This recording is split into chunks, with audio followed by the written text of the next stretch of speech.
We have won the war, resulting in 7 of the Indian jets turned to scrap and dust. The enemy came shrouded in arrogance. We sent them back in humiliation, delivering our bloody nose. To us, any violation of this endless treaty represents an act of war. If destroyed runways and burnt out hangars look like victory, as the Prime Minister claimed, Pakistan is welcome to enjoy it. Till 9th May, Pakistan was threatening more attacks on India. But on 10th May, its military pleaded with us directly for a cessation to the fighting.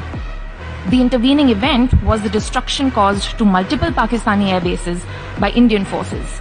The pictures of that damage are, of course, publicly accessible. This assembly witnessed absurd theatrics in the morning from the Prime Minister of Pakistan, who once again glorified terrorism that is so central to their foreign policy. However, no degree of drama and no level of lies can conceal the facts.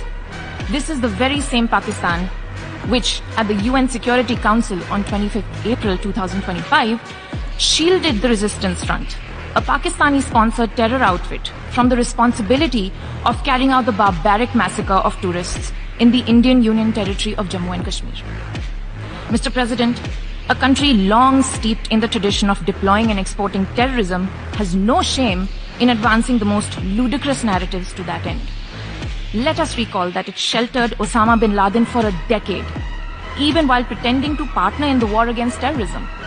Its ministers have just recently acknowledged that they have been operating terrorist camps for decades.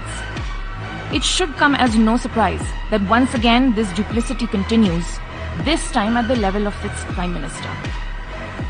A picture speaks 1,000 words, and we saw many pictures of terrorists slain in Bahawalpur and Murid terror complexes by Indian forces during Operation Sindoor.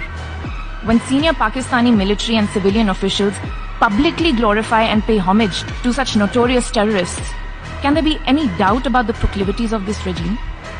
The truth is that, as in the past, Pakistan is responsible for a terrorist attack on innocent civilians in India. We have exercised the right to defend our people against such actions and have brought the organizers and perpetrators to justice.